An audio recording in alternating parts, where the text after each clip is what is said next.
ओमज्ञानतिमिरन्दस्य ज्ञानाञ्जनशलाकया चक्षुरुन्मिलितं येन तस्मै श्रीगुरवे नमः। श्रीचैतन्यमनोभीष्टं स्थापितं येन भूतले स्वयं रूप पदामह्यं ददाति स्वपदान्तिकं।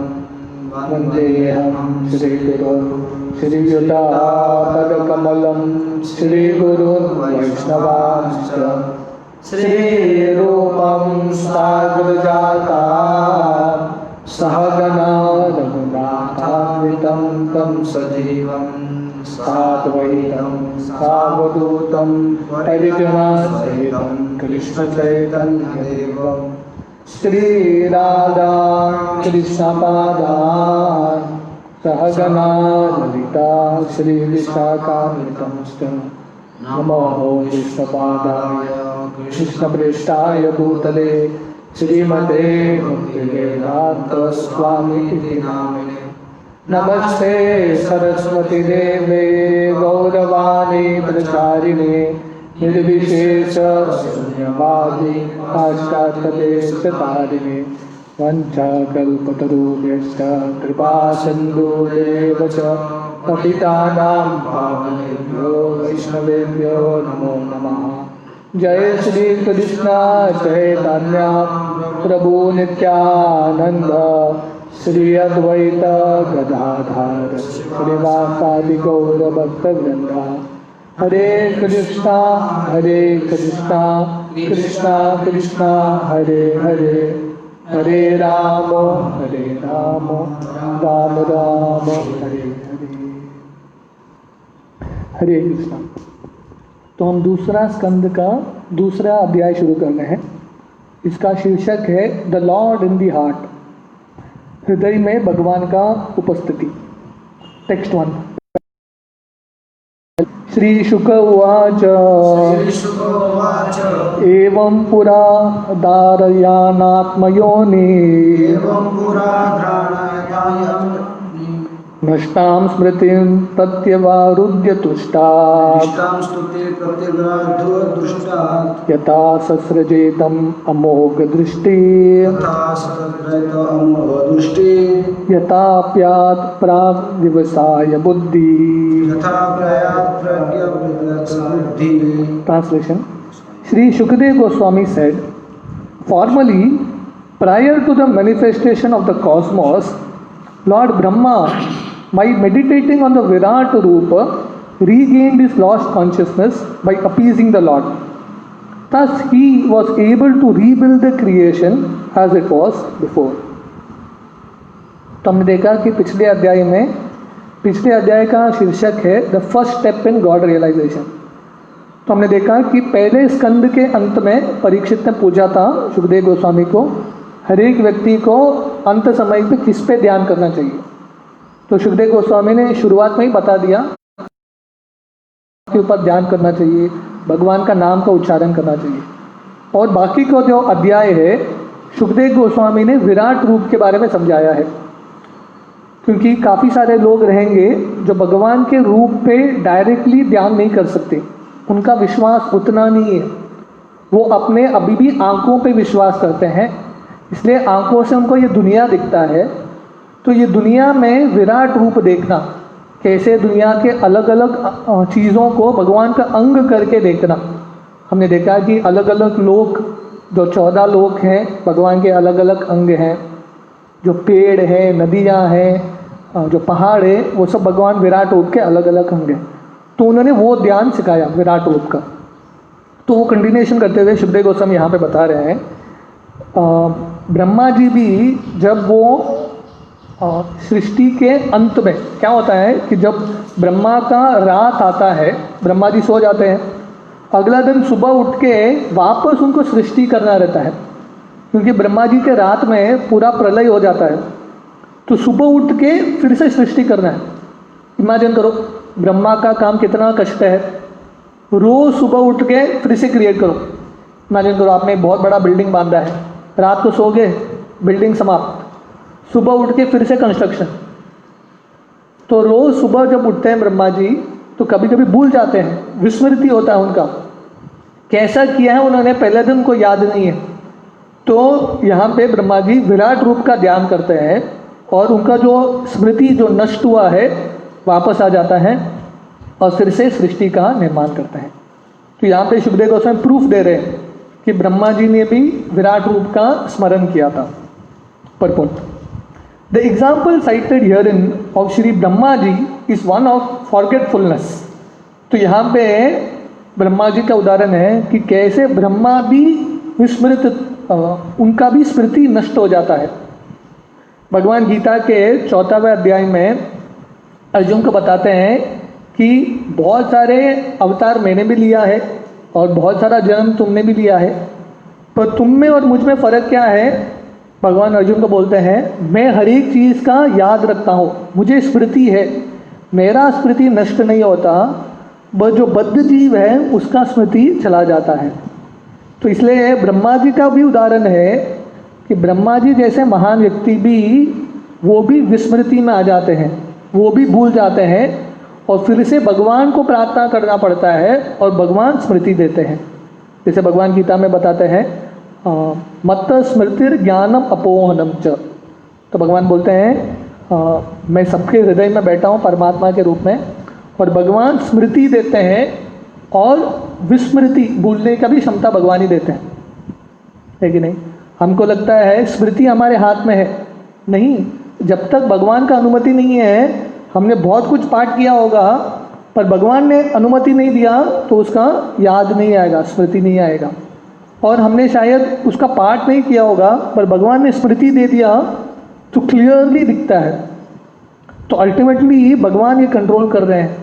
तो ब्रह्मा जी को भी जो ये दुनिया की सृष्टि करते हैं उनको भी भगवान पे निर्भर होना पड़ता है। Brahma ji is the incarnation of one of the mundane attributes of the Lord. तो ब्रह्मा जी भगवान के गुण अवतार हैं, रजोगुण के अवतार हैं। Being the incarnation of the passion mode of material nature, he is empowered by the Lord to generate the beautiful material manifestation.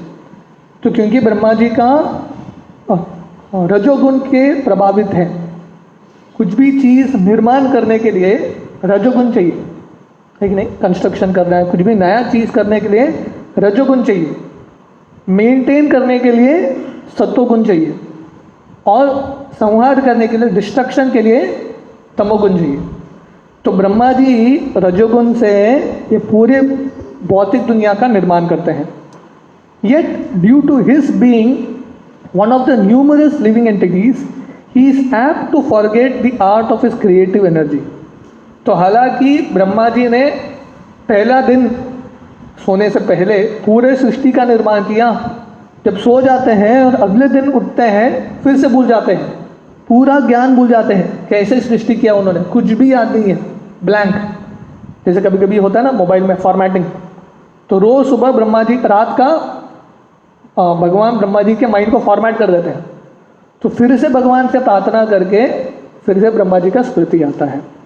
This forgetfulness of the living being beginning from Brahma down to the lowest insignificant ant is a tendency which can be counteracted by meditation on the virat rupa of the Lord. ये जो भूल जाने की जो आदत है, ब्रह्मा जी से छोटे से चींटी तक हर कोई व्यक्ति भूल जाता है उसके असलियत को, उसको याद रखने के लिए, स्मृति बढ़ाने के लिए भगवान के विराट रूप पे ध्यान करने का यहाँ पे सजेशन दिया है सुखदेव गोस्वामी ने। This chance is available in the human form of life and if a human being follows the instruction of Srimad Bhagavatam and begins to meditate upon the virat rupa, then revival of his pure consciousness and counteraction of the tendency to forget his eternal relationship with the Lord can follow simultaneously. तो इसलिए मनुष्य जन्म किस लिए दिया है? ताकि हम भागवतम या जो शास्त्रों का उपदेश पालन कर सकें और भगवान के रूप पे, खासकर भगवान के विराट रूप पे ध्यान कर सकें, और इससे हमारा जो स्मृति है, कौन सा स्मृति? कि हम सब भगवान के दास हैं, हम सब एक समय पे भगवान के आध्यात्मिक धाम में थे। याद है क्या हमको? याद नहीं है, ये जीवन के बारे में पता नहीं, भगवान के धाम में थे, भगवान की लीलाओं हमने देखा है, उसका याद नहीं है, पर भगवान का भक्ति करते करते वो याददाश्त आएगा। जैसे मूवीज़ में हुआ करता था ना, पुराने फिल्म्स में कभी कभी हीरो का सर पे गिर जाता है, वो सब कुछ भूल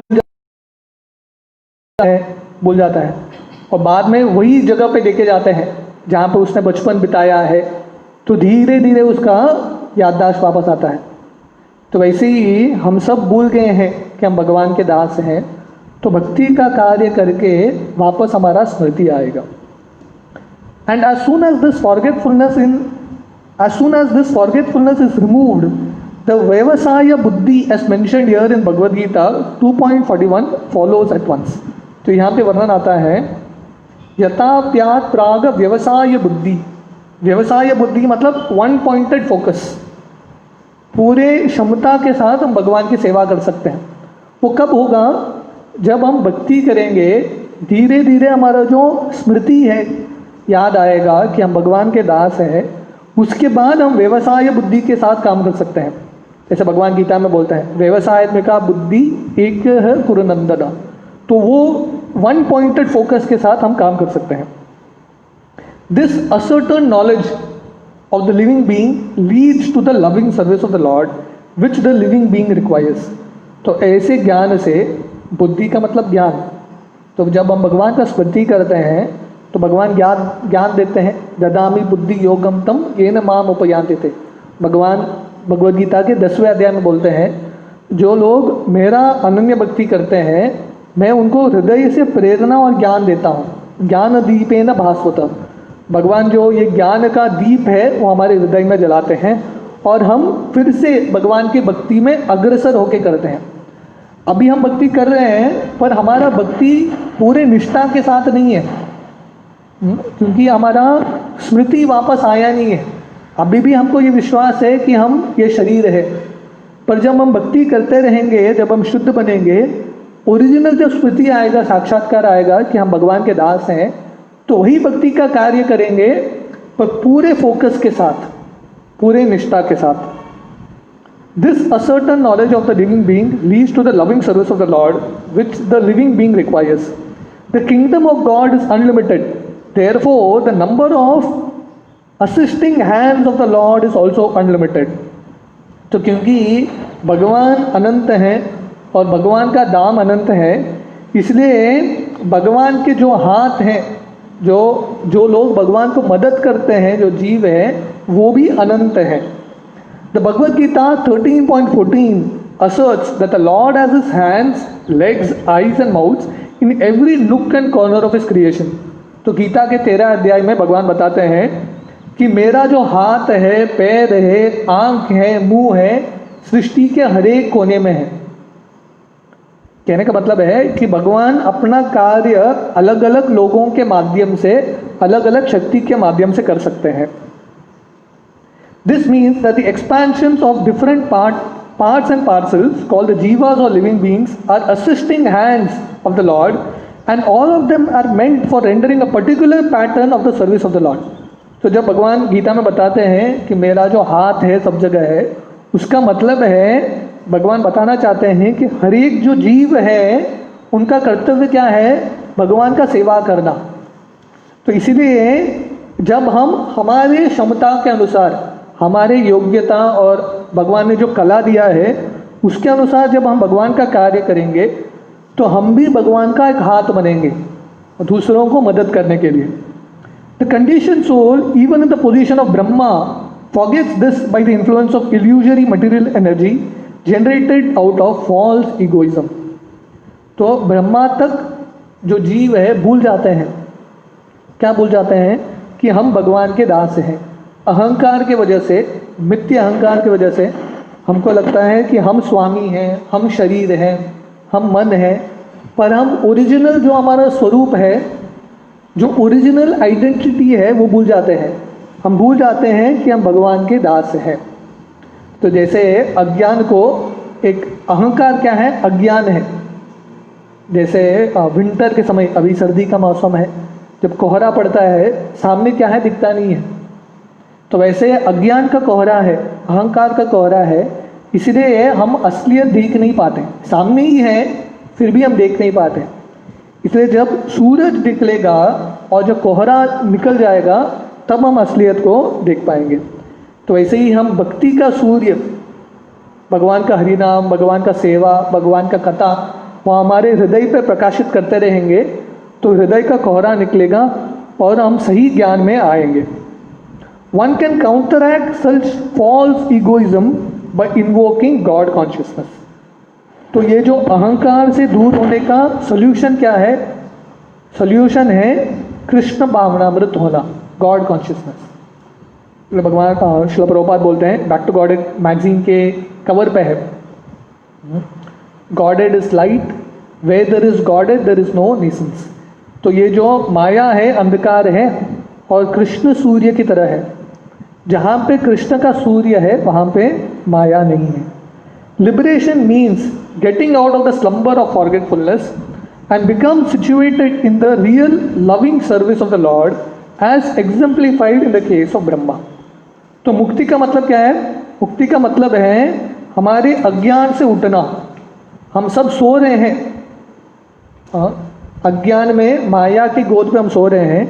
मुक्ति का मतलब है ये नींद से उठना, अज्ञान के नींद से उठना और सही जीवन जो है भगवान का सेवा, भगवान के दास के रूप में अपने आप को स्थित करना। तो इसलिए ब्रह्मा जी का यहाँ पे उदाहरण है। The service of Brahma is the sample of service and liberation distinguished from the so called altruistic services full of mistakes and forgetfulness.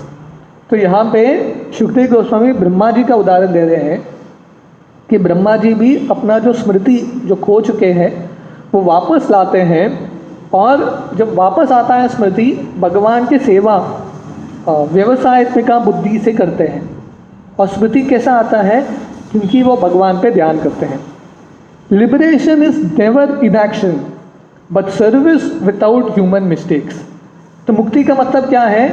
मुक्ति का ये मतलब नहीं है कि काम न करना, इनएक्शन नहीं है।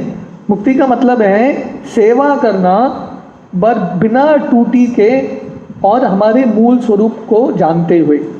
तो इसलिए सुखदेव गोस्वामी ब्रह्मा जी का उदाहरण दे रहे हैं कि ब्रह्मा जी विराट रूप का स्मरण करके उनका जो खोया हुआ स्मृति वापस पाते हैं और पूरे तरह से भगवान के सेवा में सृष्टि फिर से बनाते हैं।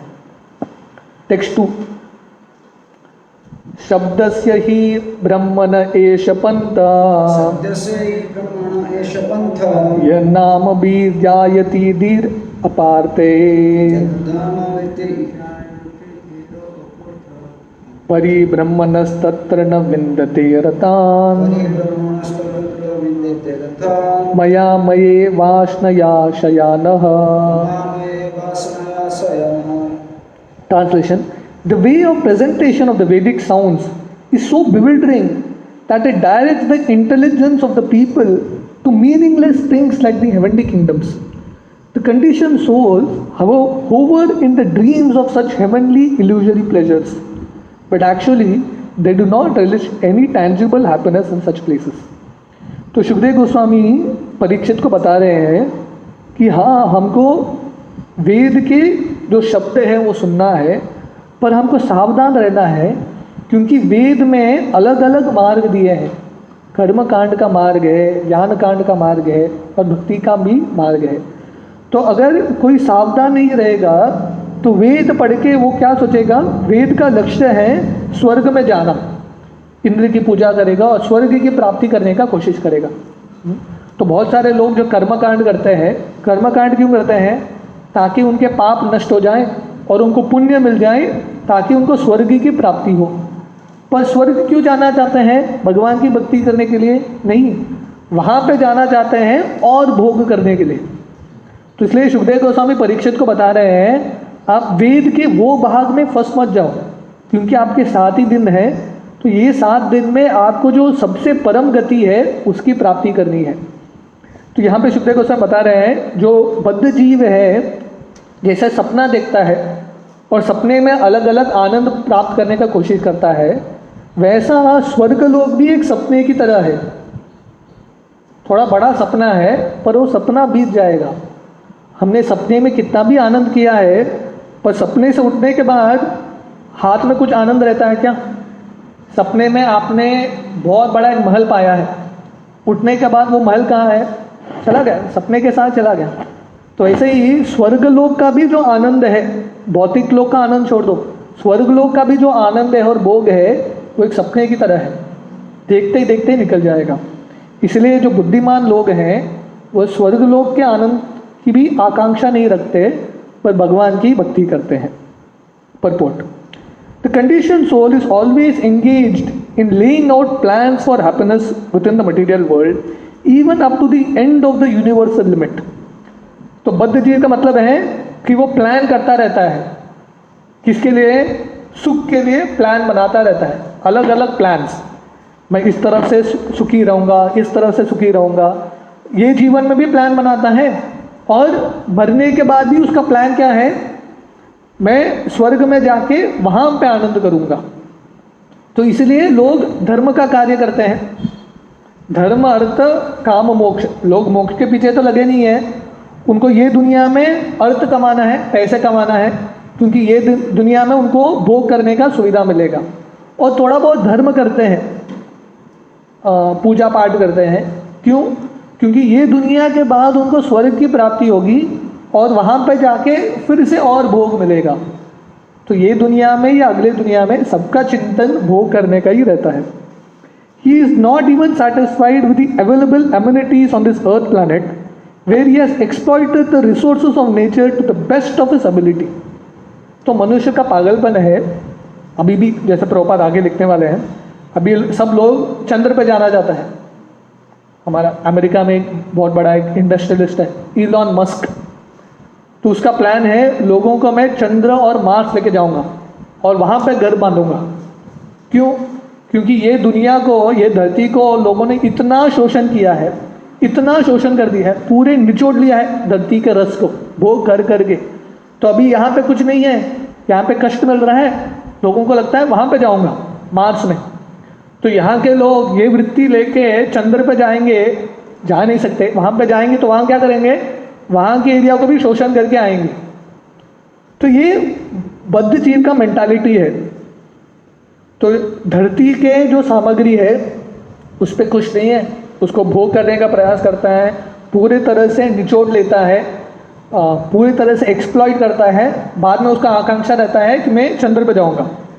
He is not even satisfied with the available amenities on this planet Earth, where he has exploited the resources of nature to the best of his ability. तो हमारे ज्ञान और विज्ञान जो है उसके अनुसार और उसकी प्राप्ति करके जो बुद्धिमान लोग हैं क्या कर रहे हैं? धरती का एक्सप्लॉइटेशन, शोषण कर रहे हैं। He wants to go to the moon or the planet Venus to exploit resources there. तो धरती को छोड़ के वो अभी चंद्र पे जाना चाहते हैं, मार्स पे जाना चाहते हैं, वीनस पे जाना चाहते हैं, वहाँ पे शोषण करने के लिए। But the Lord has warned us in the Bhagavad Gita 8:16 about the worthlessness of all the innumerable planets of the universe as well as those planets within other systems. तो भगवान ने गीता में क्या 8वें अध्याय में भगवान ने बोला है, आ ब्रह्मा भुवना लोका पुनरावर्तिनो अर्जुना। तो भगवान ने गीता में बता रहे हैं कि ये दुनिया में, ये धरती में या ब्रह्मलोक में या स्वर्गलोक में हर एक जगह पे जीव जाएगा तो वापस उसको आना पड़ेगा। जब उसका पुण्य खत्म होगा वापस आना पड़ेगा। There are innumerable universes and also innumerable planets in each of them. तो बहुत सारे ब्रह्मांड हैं, अनेक सारे ब्रह्मांड हैं और हर एक ब्रह्मांड में अनेक सारे लोक हैं। But none of them is immune to the chief miseries of material existence, namely the pangs of birth, the pangs of death, the pangs of old age and the pangs of disease. तो बहुत सारे लोक हैं, बहुत सारे ब्रह्मांड हैं, पर हर एक जगह पे, हर एक लोक में जन्म होता है, मृत्यु होता है, बुढ़ापा आता है और जो बीमारी है वो आता है। कहीं पे भी जाओ। तो इसलिए भगवान ने पूरे सृष्टि का निर्माण किया है दुखालयम अशाश्वतम। आप कहीं पे भी जाओ दुख ही दुख मिलेगा। एक बार पाश्चात्य देश में हमारे एक इस्कॉन मंदिर में गोवर्धन पूजा सेलिब्रेशन चल रहा था। तो उन्होंने गोवर्धन पूजा के लिए बहुत बड़ा एक केक बनाया था, बहुत विशाल केक, ह्यूज केक। तो सब लोग गोवर्धन का परिक्रमा कर रहे थे। परिक्रमा करते करते लोगों के मन में एक ही चीज़ था कब प्रसाद के लिए बैठेंगे और कब ये प्रसाद मिलेगा, केक का प्रसाद। तो सब लोग बैठ गए प्रसाद के लिए और सबके थाली में केक आया, बड़ा बड़ा पीस। तो सब लोग वही केक को देख रहे थे। फाइनली इतना सोचा है, अपेक्षा किया है उन्होंने, केक को लेते हैं, मुंह में डालते हैं। जिसने बनाया था कुक ने, शुगर के बदले उसने नमक डाल दिया केक में, तो केक आया नमकीन। तो उनको लगा कि इस तरफ घुमा के देखता हूँ, केक को घुमा के खाया नमकीन, दूसरे साइड तीसरे साइड घुमा के खाया, सब जगह नमकीन। तो ये भौतिक दुनिया है। धरती पे रहो, स्वर्ग में जाओ, चंद्र में जाओ, जहाँ पे भी जाओ, ये भौतिक दुनिया का केक नमकीन ही है, क्योंकि भगवान ने बनाया है ये केक में नमक डाल के, दुखालयम अशाश्वतम। The Lord says that even up to the top most planet known as the Brahmaloka or Satyaloka, and what to speak of other planets like the heavenly planets, is not a happy land for residential purposes due to the presence of material pangs as above mentioned. तो इसलिए भगवान गीता में बताते हैं कि सत्यलोक या ब्रह्मलोक, वहाँ तक भी स्वर्गलोक छोड़, स्वर्गलोक से बहुत आगे है सत्यलोक, वहाँ पे भी घर नहीं बांधना चाहिए। रेजिडेंशियल पर्पसेस, जगह पूरे तरह से सेटल होने का वो जगह नहीं है, क्योंकि हर एक जगह में ये भौतिक कष्ट है। तो हमको घर बांधना है, तो हमको आध्यात्मिक जगत में घर बांधना है। तो श्रील प्रभुपाद जब हमारे जूह मंदिर का निर्माण कर रहे थे, तो समय एक प्रभुपाद के डोनर थे, तो भक्तों के लिए गेस्ट हाउस बना रहे थे, क्योंकि भक्त अलग अलग कुटिया में रुक रहे थे। तो बहुत कष्ट करके, बहुत मेहनत से अलग अलग गेस्ट हाउस बांध रहे थे। तो प्रभुपाद बोले, आप यहाँ पे गेस्ट हाउस बांधो भक्तों के लिए, भगवान आपके लिए घर बांध रहे हैं। कहाँ पे? गोलोक वृंदावन में। तो किसी को घर बांधना है तो भगवान का सुझाव है गोलोक वृंदावन में आके घर बांधो। Condition souls are strictly under the laws of fruitive activities, and as such they sometimes go up to Brahmaloka and again come down to Pataloka, as if they were unintelligent children on a merry-go-round. जो बद्ध जीव हैं ऊपर नीचे चक्कर करते रहते हैं, जैसे मेरी गो राउंड बोलते हैं इसको। कभी कभी गांव में मेला लगता है ना, वो जो बड़ा एक सर्कल होता है, क्या बोलते हैं उसको, जहाँ पे अलग अलग कैरेजेस होते हैं, लोग बैठते हैं और वो घूमता रहता है, कभी ऊपर कभी नीचे, फिर से ऊपर फिर से नीचे।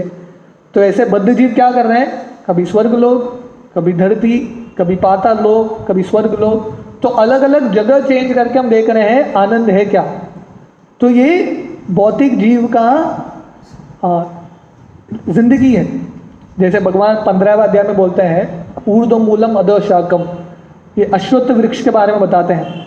जैसे एक बंदर होता है, बंदर एक पेड़ के अलग अलग फल को देखता है, तो बंदर को क्या लगता है, ये फल चखता है, उसको अच्छा नहीं लगता, उसको लगता है दूसरे डाली में मैं छलांग लगा के देखता हूँ, वहाँ का फल अच्छा रहेगा, तो ऐसे छलांग लगाता रहता है। तो वैसे हम ये भौतिक दुनिया के वृक्ष में अलग अलग लोगों के डाली में छलांग लगा रहे हैं, ये फल अच्छा नहीं है, शायद वो डाली में फल अच्छा है, वहाँ जाऊँगा तो सुख मिलेगा, यहाँ जाऊँगा तो सुख मिलेगा। तो इस तरह से बद्ध जीव फंसा रहता है भोग करने के प्रयास में। The real happiness is in the kingdom of God where one has to when no one has to undergo the pangs of material existence। तो सही में सुख पाना है तो कहाँ पे सुख है, भगवान के धाम में, वहाँ पे बिल्कुल कष्ट नहीं है। तो हमको सही में सुख पाना है तो हमको भगवान के धाम जाना है। Therefore the Vedic ways of fruitive activities for the living entities are misleading। इसलिए सुखदेव गोस्वामी यहाँ पे बता रहे हैं, अगर कोई वेद पढ़ेगा और वेद के कर्मकांड मार्ग में फंस जाएगा तो क्या होगा, उसको लगेगा जिंदगी का सफलता क्या है, स्वर्गलोक तक जाना, पर वो अपने आप को भ्रमित कर रहा है, क्योंकि उसको पता नहीं है स्वर्गलोक में भी जाऊंगा, वहाँ से वापस आना पड़ेगा। One thinks of a superior way of life in this country or that, or in this planet or another, but nowhere in the material world can he fulfill his real desire of life, namely eternal life, full intelligence and complete bliss। तो हर एक व्यक्ति को लगता है कि ये जगह से दूसरे जगह जाता हूँ मैं, ये जो देश छोड़ के अमेरिका जाऊँगा, या ये लोक छोड़ के स्वर्गलोक जाऊँगा। पर जीव को पता नहीं है कि भौतिक दुनिया के हर एक जगह पे दुख ही दुख है। इसलिए हमको सही में सुख चाहिए तो हमको भगवान के धाम जाना चाहिए। वहाँ पे सुख मिलेगा, आनंद मिलेगा, ज्ञान मिलेगा और शाश्वत जीवन मिलेगा। Indirectly Srila Sukhdev Goswami affirms that Maharaj Parikshit in the last stage of life should not desire to transfer himself to the so-called heavenly planets, but should prepare himself for going back home, back to Godhead. तो सुखदेव गोस्वामी परीक्षित को सावधान कर रहे हैं और चेतावनी दे रहे हैं कि आपके थोड़े ही दिन बाकी हैं, आप स्वर्गलोक की प्राप्ति की आकांक्षा मत रखो, आप आकांक्षा रखो परम धाम, भगवान के धाम जाने का आकांक्षा रखो। None of the material planets or the amenities available there for living conditions is everlasting. Therefore, one must have a factual reluctance to enjoy such temporary happiness as they afford. कि भौतिक दुनिया के कौन से भी लोक में जो आनंद है वो शाश्वत नहीं है, क्षणभंगुर है। तो इसलिए हर एक व्यक्ति को ये भौतिक दुनिया के जो चकाचौंध है और जो प्रलोभन है उससे दूर रहने का प्रयास करना चाहिए। तो हम टेक्स्ट 3 से कल सुबह कंटिन्यू करेंगे। हरे कृष्ण।